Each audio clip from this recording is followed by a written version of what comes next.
The sweet tea was cold, and the potato salad had been sitting in the sun too long, and my cousin Brenda was already on her third glass of Chardonnay before noon, which meant the afternoon was going to get complicated. That's the thing about Tennessee family reunions in October. The weather is perfect. The food is decent. And without fail, somebody says something that cracks the whole polite surface open. My name is Dorothea Calloway. Most people call me Dot. I am 58 years old. I live in a small house outside Knoxville with a vegetable garden I tend too carefully, and a 10-year-old Chevy pickup I refuse to replace, and a back porch where I drink coffee every morning before the rest of the neighborhood wakes up. My family mostly thinks I spent 30 years pushing paperwork at a VA administrative office. I never corrected them. It was easier that way. Robert always understood. My husband had known everything, every case, every late night, every federal building in 8 different states. He'd been proud in that quiet, specific way of his, never once mentioning it to anyone, just occasionally squeezing my hand at family dinners when relatives made assumptions about what I did for a living. He'd been gone 2 years now. Pancreatic cancer. 11 weeks from diagnosis to the end. The kind of loss that doesn't announce itself dramatically. It just rewrites every ordinary thing. The coffee cup on his side of the counter. The way the truck sounds too quiet on long drives. The particular silence of a Sunday morning when someone who always hummed while reading the paper simply isn't there anymore. I almost didn't come to the reunion. Truthfully, I hadn't attended one in nearly 6 years. My sister Pauline had called 3 times. My niece had sent a handwritten card, which nobody does anymore, which meant she genuinely wanted me there. And my granddaughter Maya had texted just 4 words. Please come, Grandma. That was the one that moved me. So I drove the 2 hours from Knoxville. I brought peach preserves and cornbread. I promised myself I'd stay until 4 o'clock and leave before the inevitable political arguments started near the cooler. Colonel Harlan Pruitt arrived at 2:15. I saw his truck pull into Pauline's driveway before anyone introduced him. Dark blue Ford F-250, veteran plates. A small American flag decal near the rear window, the kind people display not from genuine feeling, but because they've learned it generates goodwill. I'd spent 28 years learning to read the difference. Harlan Pruitt was 71 years old.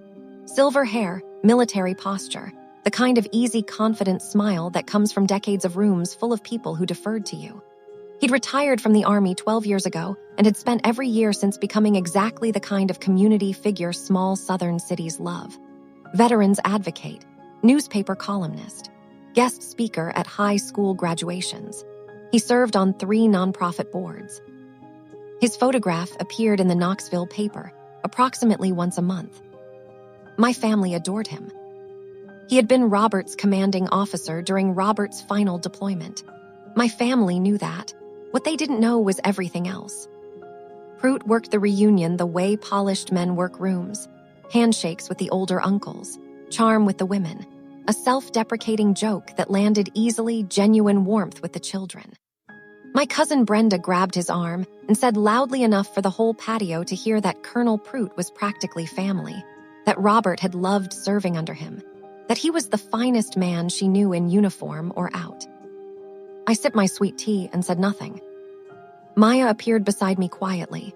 She was 16, serious in the way certain teenagers get when they've watched adults grieve and decided early that life requires paying close attention. She had Robert's eyes.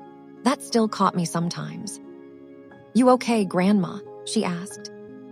"Fine, baby." She studied my face carefully. "You don't look fine." "I look exactly how I feel." "That's what I mean." I almost smiled at that. She had his directness too. Pruitt eventually made his way around the patio to where I was standing near the railing. I had known this moment was coming. I'd had 2 years to prepare for it, if preparation is even the right word for the slow, cold thing that happens in your chest when you understand that the man who destroyed your husband's reputation is standing 3 feet away, accepting your family's hospitality. "Dot Calloway," he said warmly, genuinely warm. That was always the most remarkable thing about Harlan Pruitt. The warmth never flickered. "It's been too long." "Colonel Pruitt." He put his hand out. I shook it because Maya was standing beside me, and because some battles are chosen carefully. I think about Robert often, he said. His voice carried just the right weight of sorrow. Practiced, precise. He was one of the finest soldiers I ever commanded. He was, I agreed. Something shifted slightly in his expression, just for a second. He had expected more from me, more gratitude, more softening, more of the widow's deference he'd been receiving from my family all afternoon. He didn't get it. I've been meaning to reach out, he continued. Robert's service deserved more recognition than it received. I've actually been working on. He deserved the truth, I said quietly. That would have been recognition enough. The patio wasn't fully silent, but the people nearest to us had gone still. Prute's warm smile stayed in place with the trained precision of a man who had survived 30 years of military politics. Grief is a long road, he said carefully. I understand that better than most. I looked at him steadily. I'm sure you do. Maya touched my arm gently. I set my tea glass down on the railing and walked inside to help Pauline with the kitchen. The drive back to Knoxville that evening was quiet. Maya had ridden with me. Her parents were staying another day, but she had school Monday morning. She sat in the passenger seat with her feet tucked under her the way teenagers do, watching Tennessee farmland pass in the early dark. Who is he? She asked eventually. Colonel Prute. You looked at him differently than you look at other people. Did I? Like you were doing math in your head. I kept my eyes on the road. He was your grandfather's commanding officer. I know that part. What's the other part? Children who pay attention are simultaneously the most wonderful and most inconvenient people in the world. Robert had been that way too. He never let anything unfinished sit between us. The other part is complicated, I said. Grandma, she turned toward me in the dark cab. I'm 16. I understand complicated. I drove for another mile before answering. Your grandfather came home from his last deployment carrying something heavy, not injuries, something else. A report he'd written that should have been entered into the official record and wasn't. 3 soldiers died on a mission that went wrong. Your grandfather documented exactly what happened, who gave what order, what decisions were made. The report disappeared, and the official version blamed decisions your grandfather had recommended against. Maya was very still. He never recovered from that, I said. Not really. He kept it private because he was a soldier and soldiers carry things privately. But it changed him. The last decade of his life, he was quieter than he used to be, like something inside him had been turned down. And Colonel Prute was the commanding officer who made the decisions your grandfather documented. We drove in silence for a long time after that. Did you ever try to? Yes, I said. For years, the right channels, the proper procedures. Military investigations move slowly when the person being investigated has powerful friends and a clean public reputation. I paused. And I had retired by then. I was just a widow. Just a widow, Maya repeated quietly. Something in her voice told me she understood that phrase carried more weight than it seemed. People assume things about quiet women, I said. Especially older ones, especially widows. It's not entirely their fault. We spent a lot of years letting them. She looked at me for a long moment in the dark. What did you actually do before retirement, really? I had not told her, had not told anyone in the family except Robert. But driving through the Tennessee dark with his eyes watching me from the passenger seat, I found I was tired of the particular weight of long-kept things. I investigated people like Harlan Prute, I said simply, for 28 years. The truck was very quiet. What does that mean exactly? Army Criminal Investigation Command. We handled fraud, corruption, war crimes, cover-ups. The cases the regular channels couldn't or wouldn't pursue. I kept my voice even.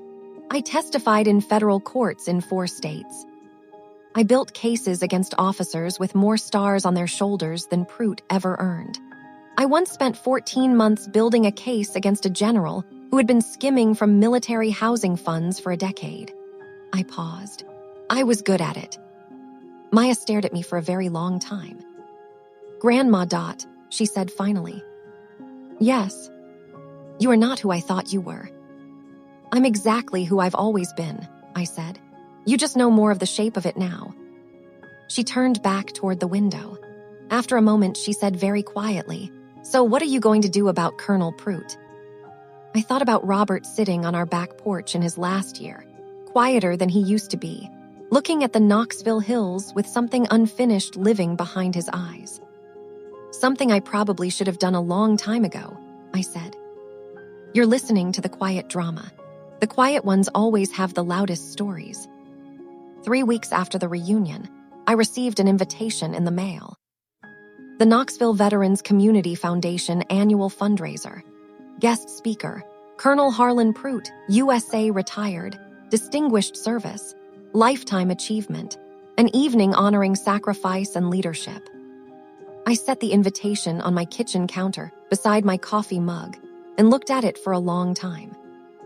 Then I went to my home office and opened the fireproof lockbox on the bottom shelf of my closet.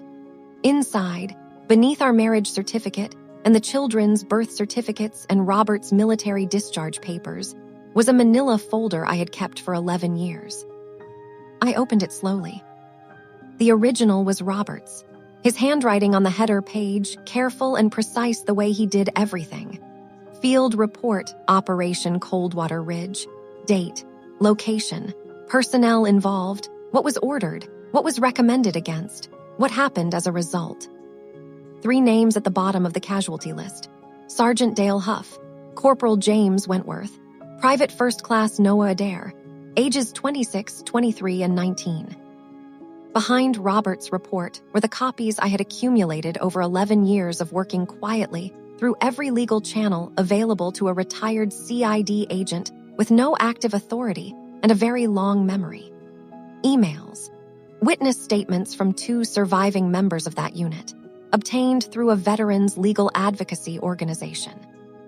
The official incident report, the altered one, with specific language that contradicted Robert's account in ways only someone who knew exactly what to look for would notice. And one more document, the most important one. A sworn statement from a retired Army JAG officer named Colonel Francis Whitmore, who had been present at the debriefing after Coldwater Ridge and had watched Robert's original report removed from the official file by Prout's aide. Francis had retired quietly and spent years being afraid. 2 years ago, 6 months before Robert died, she had finally sent me her statement through a mutual contact. Robert had read it the week before he went into the hospital for the last time. "You kept working," he had said. His voice was already thin by then. "All these years." "Of course I did." He had held the statement for a long time. Then he looked at me with those steady brown eyes and said, "Make sure it counts, Dot." I picked up the phone and called Francis Whitmore. The Veterans Community Foundation fundraiser was held at the Knoxville Convention Center on a Friday evening in November. The parking lot held 300 cars. Inside, the kind of crowd that attends these things, retired officers, local politicians, business donors, community leaders, their wives in good jewelry, waitstaff moving quietly through the room with trays of wine and dinner rolls. The room smelled like warm bread and expensive cologne. The kind of place where sacrifice gets honored at tables with linen napkins. I arrived alone. I wore a dark gray dress I had owned for 15 years and my mother's pearl earrings. I had my hair pinned back simply. I looked like someone's quiet grandmother attending a community event, which is exactly what I intended to look like. I had made 3 phone calls in the 2 weeks before this evening. Francis Whitmore was one. The other 2 were to people connected to the families of Sergeant Dale Huff, Corporal James Wentworth, and Private First Class Noah Adair. I did not know if any of them would come. I found a table near the back and ordered water and watched the room fill. Prout was near the stage when I arrived, surrounded by the particular cluster of admirers that always gathered around celebrated men. He wore his dress uniform, chest full of decorations. He shook every hand warmly. He remembered names. He laughed at the right moments. He was, as always, exceptionally good at being exactly what the room needed him to be. He saw me 20 minutes after I arrived.